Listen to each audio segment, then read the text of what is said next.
क्यों आपका नहीं हो रहा है भाग्य उदय? वैवाहिक जीवन में किन ग्रहों की वजह से आती है समस्या? इन समस्याओं का करूंगा समाधान। सवाल आपके, जवाब मेरे। आपके अपने कार्यक्रम ग्रह राशि योग। ग्रह राशि योग शाम 6:30 बजे, सुबह 9:30 बजे लेमन न्यूज पर।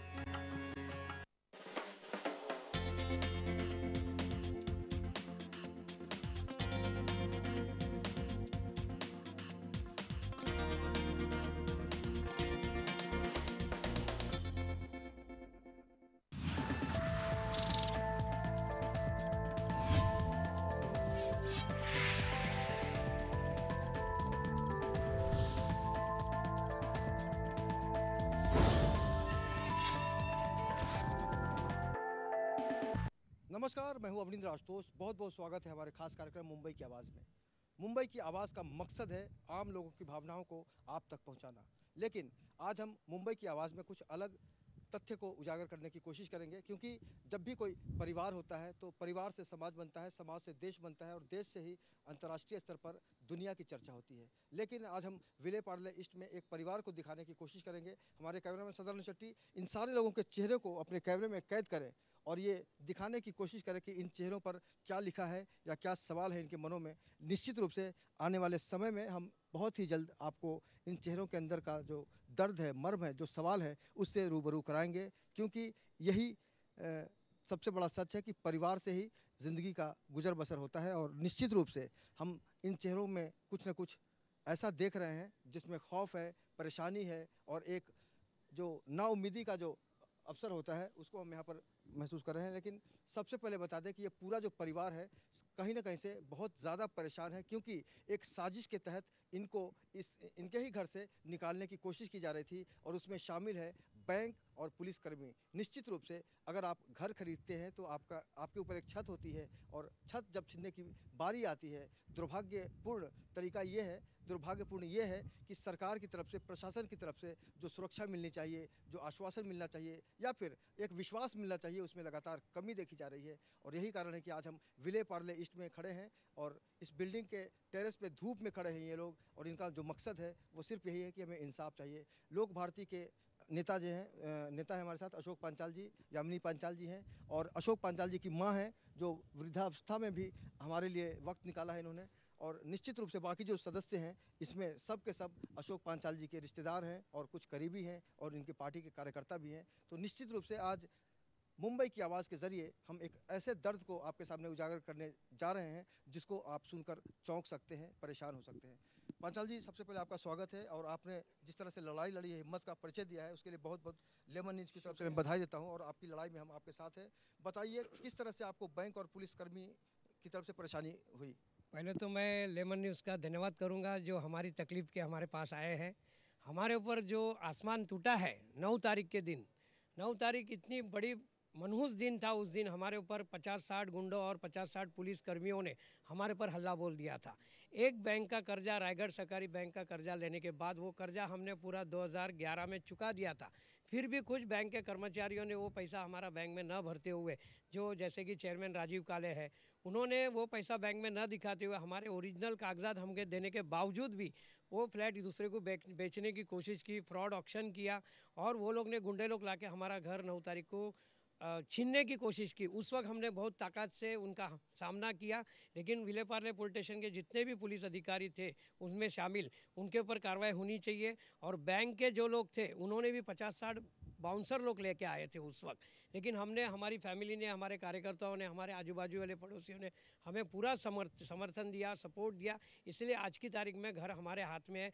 लेकिन अभी भी रात को दहशत हमें रहती है कि कुछ गुंडे लोग आएंगे, कुछ बंदूकधारी आएंगे, कुछ लाइसेंसधारी लिवर लोअर वाले आएंगे और हमें मारकर हमारा घर छीनने की कोशिश कर रहे हैं। लेकिन दस्तावेज बताते हैं कि सब कुछ आपके नाम पर है, आपके परिवार के नाम पर है। उसके बावजूद अगर इस तरह की साजिश होती है, षड्यंत्र हो रहा है, तो क्या कारण हो सकता है? ये कारण में अभी कुछ पॉलिटिकल इशू भी हो सकते हैं और बैंक की कुछ कमजोरियां हैं। वो बैंक के सामने आने से वो लोग डर रहे।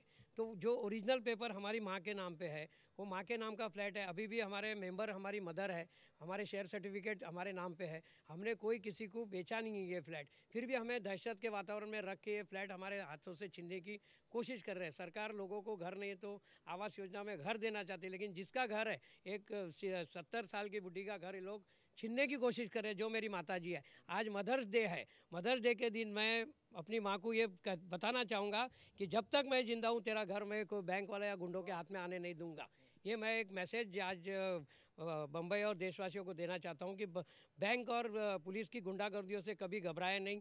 हमारे ऊपर जो गुजरी है, अगर आपके ऊपर अभी कभी ऐसे ये आता है तो हम आपके लिए कभी भी खड़ा रहेंगे। और ये लोक भर्ती का वादा भी है, हम लोक भर्ती से हूँ और मेरे एमएलए भी है हमारे साथ सपोर्ट में। हमने कोई गलत किया नहीं है, फिर भी ये लोग ने हमारी समाज में इमेज बिगाड़ने की बहुत कोशिश की है, लेकिन ऊपर वाला जानता है कि सब जो भी है दूध का दूध पानी का पानी सामने आने वाला है। कुल मिला के अशोक पांचाल जी जो बोल रहे हैं उसका मतलब मुझे जो समझ में आ रहा है वो है डर्टी पॉलिटिक्स। यानी इनके जो प्रतिद्वंदी हैं उनको लगता है कि आने वाले समय में या फिर लगातार इनसे कोई खतरा हो सकता है, इसलिए कहीं ना कहीं से इस तरह का ताना बाना बुना गया है जिससे इनकी मानसिक स्थिति खराब हो सके और ये परेशान होकर इस फील्ड से हमेशा के लिए भाग जाएं। लेकिन एक पत्नी, एक बीवी, एक औरत तब बहुत परेशान होती है जब उसके पति को गुंडों द्वारा पकड़ के कहीं और ले जाया जाता है। यामिनी जी, आप किस तरह से देखती हैं जिस तरह से घटनाक्रम सामने आया, क्या गुजरी आपके ऊपर, खुलकर बताइए।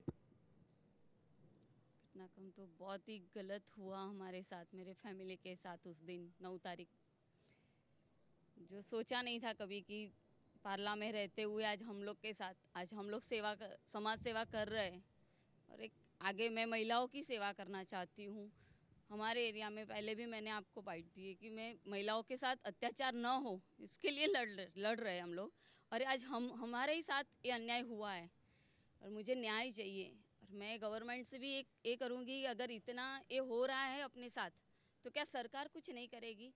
पुलिस स्टेशन में जाके एक महिला की कंप्लेन तक नहीं ली, आज तक नहीं ली। 1 महीना हो गया मेरी कंप्लेन उन लोग ने नहीं ली। मैं दोपहर से लेके शाम 6 बजे तक मैंने बोला कि प्लीज़ मेरी रिक्वेस्ट है कि आप मेरी कंप्लेन लो, लेकिन उन्होंने साफ इनकार किया कि हम कंप्लेन लें। तो एक महिला के साथ अत्याचार हो रहा है, पुलिस, बैंक वाले, गुंडे सब लोग अत्याचार कर रहे हैं खुलेआम दिन दहाड़े, फिर भी उसकी कंप्लेन नहीं ले जा रही है, तो उसका क्या मतलब है? ये मुझे जवाब चाहिए सरकार से।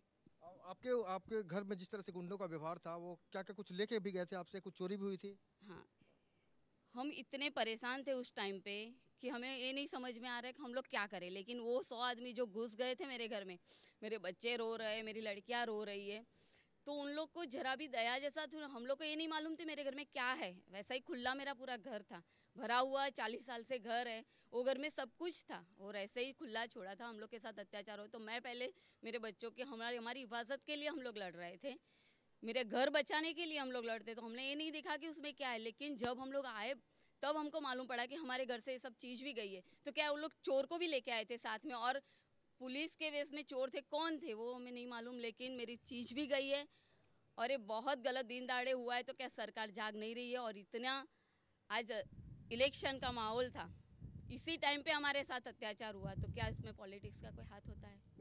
ये बहुत ही अहम सवाल है।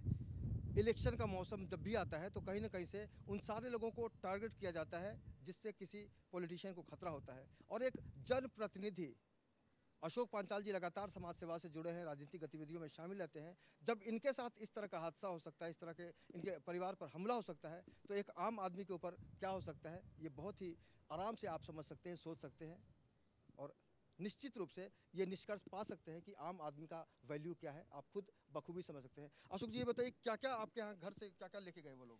जब हम लोग घर पे लौटे, जब हमने कबाड़ खोले, हमारा सब सामान बिखरा हुआ था, तब जाके मेरी डॉटर ने जो अकाउंट में से पैसे थोड़े थोड़े करके जमा किए थे, 1,75,000 वो हमारे घर पे नहीं थे, प्लस एक मंगलसूत्र और 2 चेन हमारे यहाँ से गई है, जिसकी मेरे ख्याल से अंदाजित वजन 5 ग्राम के 5 तोले के हिसाब से 50 ग्राम के जैसा हो सकता है।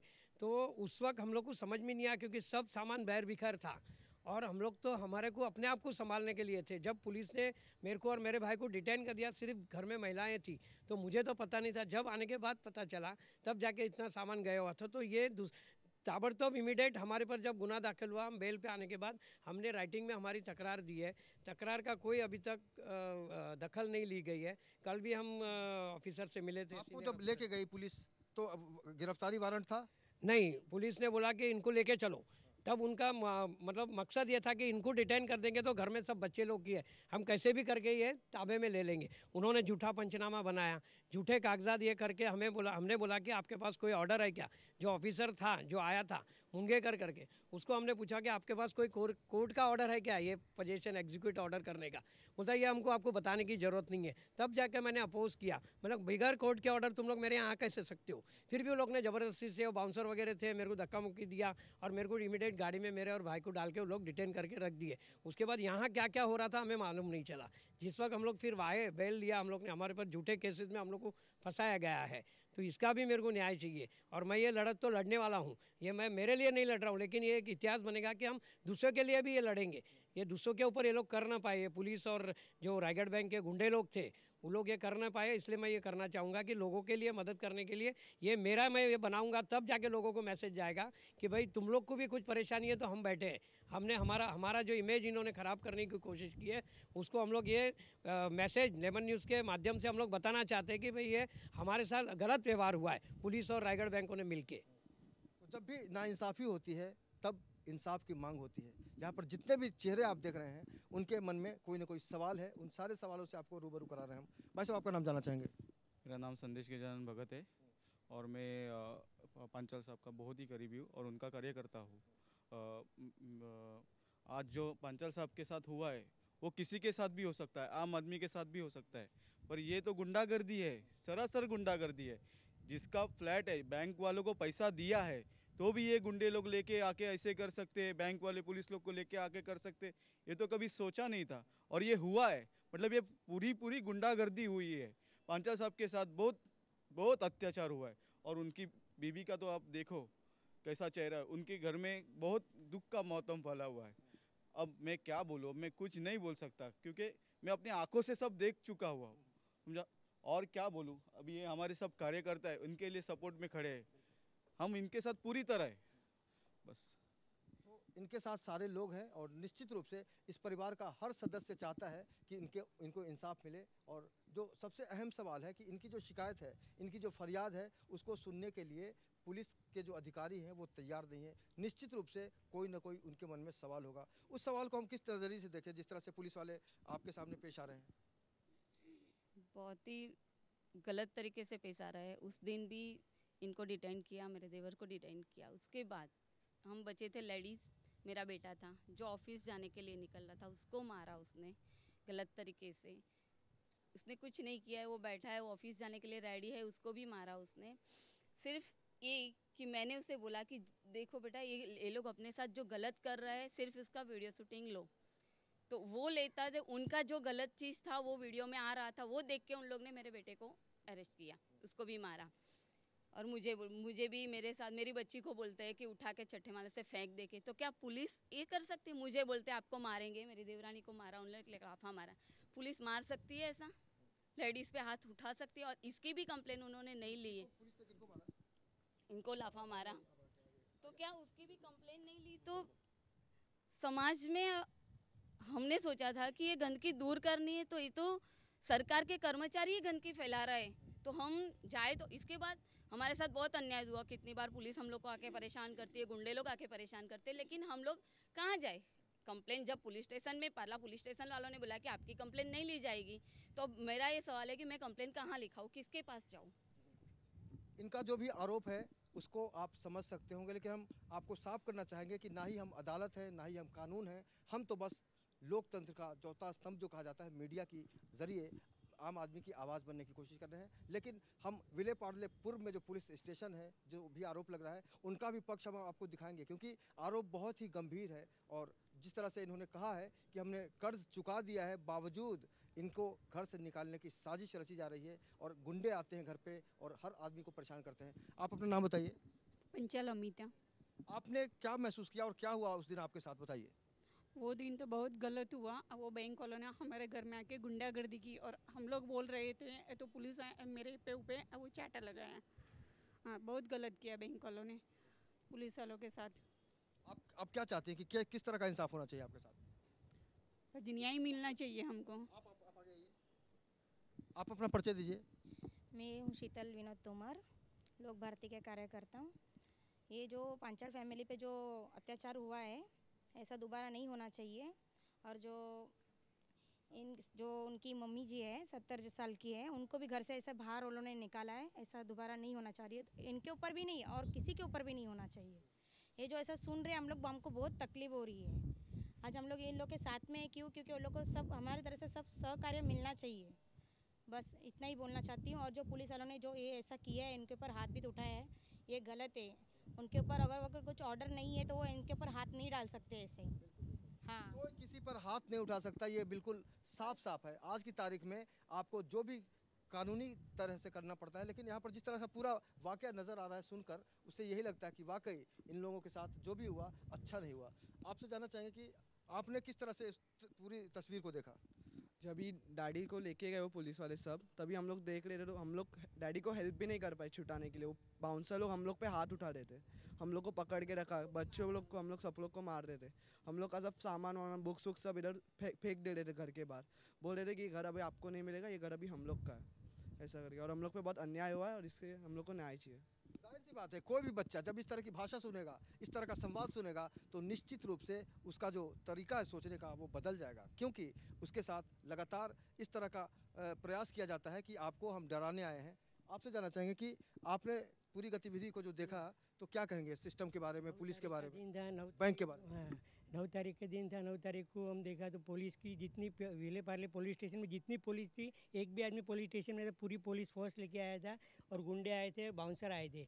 मेरे बड़े भाई ने बोला आपके पास ऑर्डर है क्या? मेरे पास अब हमारा कोई डॉक्यूमेंट देखने के लिए रेडी नहीं, इनके पास ऑर्डर ये बोलता है। बोला ऑर्डर दिखाओ। ऑर्डर दिखाने से पहले तो पुलिस ने सबसे पहले हम पे हाथ उठाया, सीधा बड़े भाई को डिटेन किया। जब हम बातचीत कर रहे थे मुझे भी अंदर डाल दिया, मेरे लड़के को, इसको, सबको अंदर डालने की कोशिश की। तो कोई भी आदमी पुलिस से तो डरता है। अगर ये माहौल, अगर कोई निर्दोष आदमी जिसका फ्लैट का सब पेपर रेडी, तो भी ऐसे माहौल से गुजरेगा तो पूरा घर खाली करके जाएगा। ऐसे लोग की गुंडा करके इतना डरावना जो सीन शॉट था।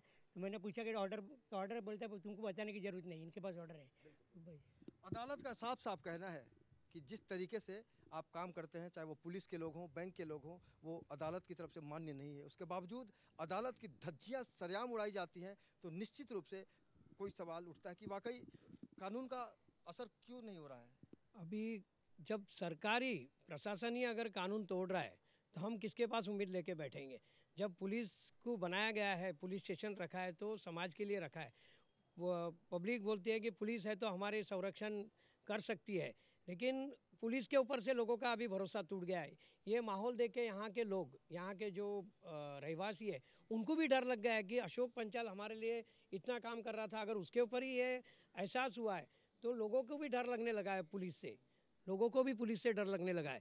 अभी पुलिस का जो एक भरोसा था टूट गया। अभी बैंक जो थी रायगढ़ सहकारी बैंक के ऊपर ऑलरेडी उनके मैनेजर, उनके संचालक मंडल, उनके ऊपर बहुत सारे गुने दाखिल है।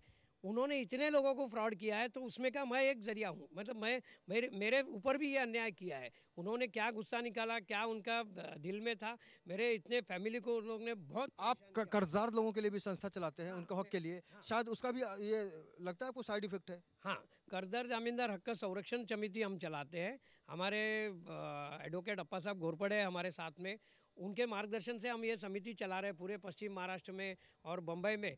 तो ये बैंकों के खिलाफ जो मैं लड़ रहा हूँ कि निर्दोष लोगों को जो सताया जा रहा है, कितने फार्मर लोग आत्महत्या कर रहे हैं, जो अभी भी गारपीट का मामला है वो, उसमें कितने खेडूत लोग ने आत्महत्या की है। तो यहाँ पर भी बहुत लोगों ने आत्महत्या की है, उनके लिए मैं लड़ रहा हूँ। तो जो बैंक फोर्सेबल रिकवरी और ये सब जो कर रही है उसके लिए मैं लड़ रहा हूँ। तो वो इश्यू लेके भी हमारे ऊपर ये अन्याय हुआ है, मुझे ऐसा लग रहा है। मैं वो समिति चला रहा हूँ इसीलिए। तो कहीं ना कहीं से एक साजिश की बू आ रही है इनकी बातों से। लेकिन आपने सुना होगा कि जब मुसीबत की बारी आती है, तब रिश्तेदार हो या ना हो, पड़ोसी धर्म निभाने वाले लोग ज़रूर होते हैं। और अशोक पांचाल जी बहुत ही खुशनसीब हैं कि उनके साथ ऐसे कार्यकर्ता हैं, ऐसे पड़ोसी हैं जो उनके साथ खड़े हैं। भाई साहब, आपका नाम जानेंगे, आप इनके पड़ोसी, अपना परिचय दीजिए सबसे पहले। मैं इनका पड़ोसी भी और कज़िन भी हूँ। उस दिन 9 तारीख को इनके घर पे जब पुलिस आई थी, तो इतनी पुलिस, और जैसे कि कोई आतंकवादी को पकड़ने आता है उस तरीके से, खाली हाथ में स्टन गन ही नहीं था, और बाउंसर लोग जैसे कि कोई बड़ा आतंक हो गया होगा। तो जब मैं ऊपर गया तो मेरे को भी पकड़ के अंदर डाल दिया। उसको लगा कि ये भी उनका ही आदमी करके मेरे को पकड़ के डाल दिया। मतलब इनके घर के कोई भी जेंट्स आदमी को बाहर नहीं रहना है, खाली बच्चे और औरत लोग को ही घर में रखना है। वो पूरी षड्यंत्र करके आए थे, पूरा प्लानिंग करके आए थे लोग। और इतना खराब माहौल उस दिन इन लोगों ने बनाया था पुलिस ने। अभी पुलिस पे विश्वास नहीं है। अभी भी आपके ऊपर ऐसा लगता है कि यूपी बिहार में हो गया है हम लोग, बम्बई नहीं है, विले पार्ले नहीं है, ये बिहार जैसा हो गया है। मुंबई के बारे में जब यूपी और बिहार का तुलना जब कर सकता हूँ, मैं कर बिल्कुल सकता हूँ। तो समझा जा सकता है कानून व्यवस्था की स्थिति क्या है। तुम्हारे पास ऑर्डर आम है, कोर्ट का ऑर्डर दिखाना चाहिए, बैठ के पीसफुली बात डिस्कशन करके होना चाहिए, या इनको पुलिस स्टेशन में बुला के कोई भी है इश्यूज उसको क्लियर करना चाहिए।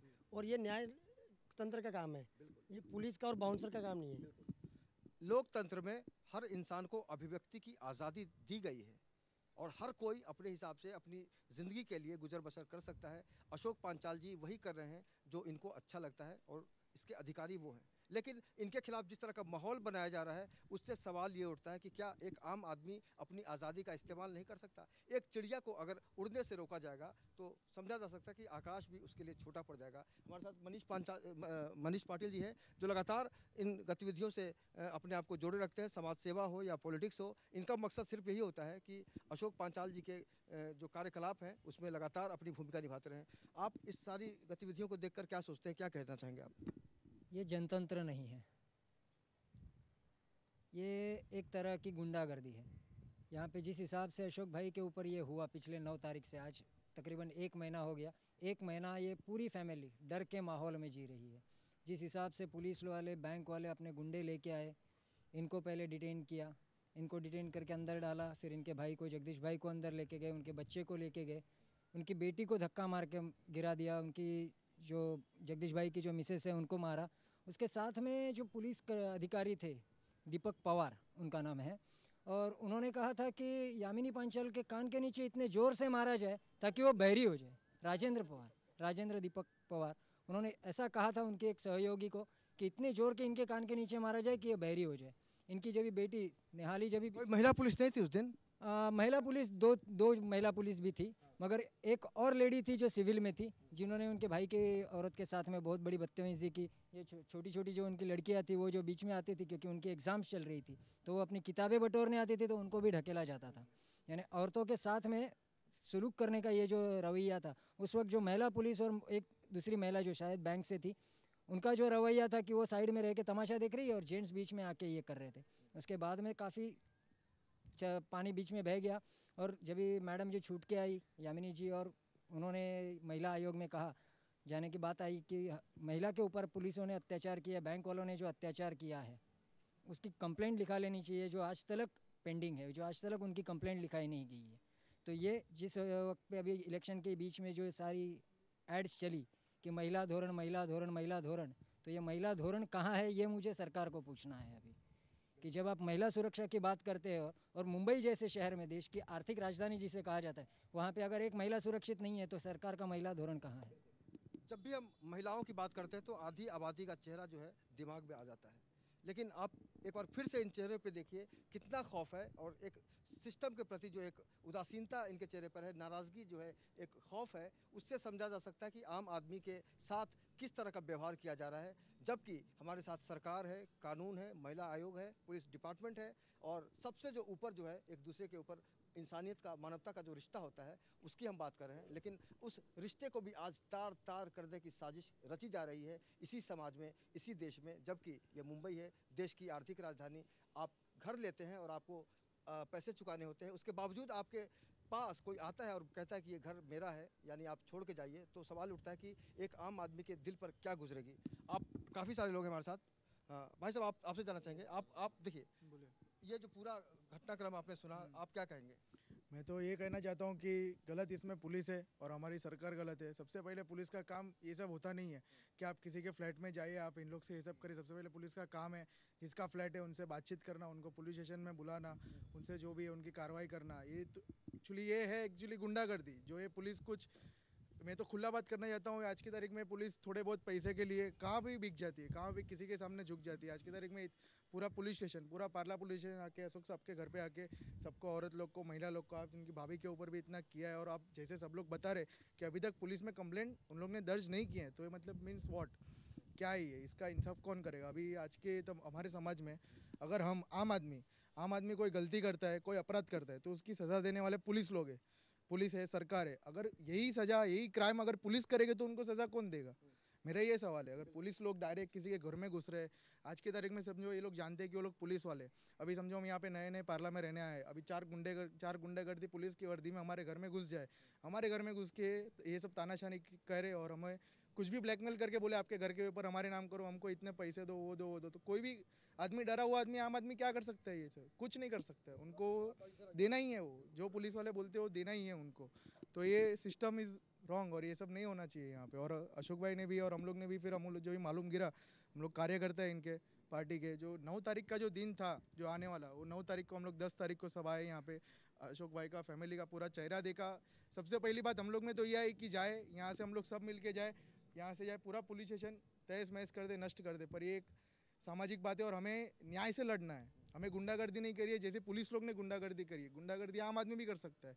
पुलिस लोग की गिनती आती है महाराष्ट्र में, शहर में 1,500 है, 2,000 है, 20,000 है, आम आदमी की गिनती नहीं आती है। तो बस वही है, अभी हम लोग लड़ रहे हैं, न्याय से लड़ रहे हैं, हम चाहते हैं कि हमें न्याय मिले और कुछ नहीं। जैसे अशोक भाई को आप सबके न्याय के लिए खड़े हो जाते हैं, आपके साथ जब ऐसा हुआ तो किन लोगों ने आपको सपोर्ट किया नहीं किया, बताइए। जब मेरे पर ये अत्याचार हुआ, जब सबको पता चला, तो यहाँ के रहवासी, यहाँ के लोग पूरे मेरे साथ में जुड़े हुए हैं। हमारे कार्यकर्ता है, ये शिवा भाई है, मनीष पाटिल है, ये सब लोग जुड़े, प्लस राष्ट्रीय समाज पक्ष के हमारे, ऐसे तो हमारे मित्र हैं, लेकिन जानकर साहब, उन्होंने भी पूरा हमें समर्थन दिया कि हम तुम्हारे साथ में है।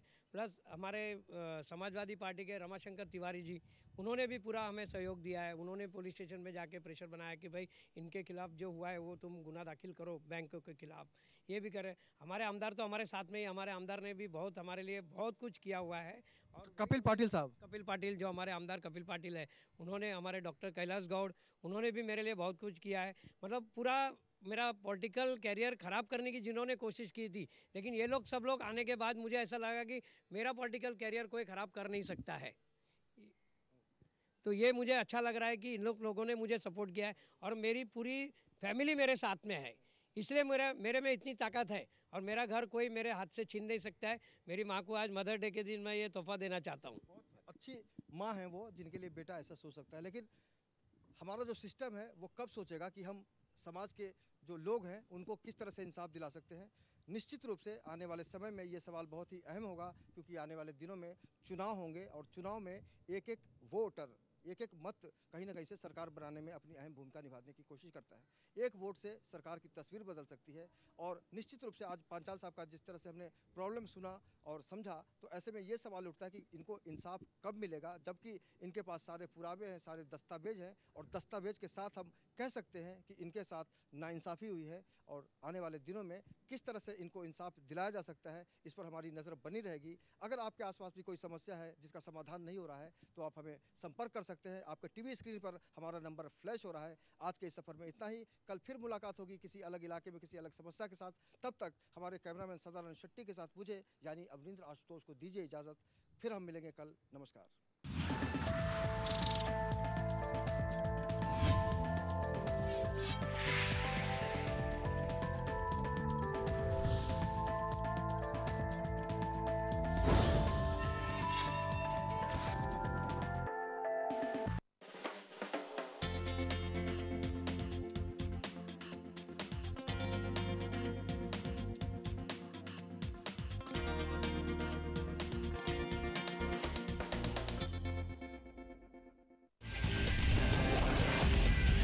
परसेंटेज ऑफ वोटिंग है ये बम्पर माना जाता है।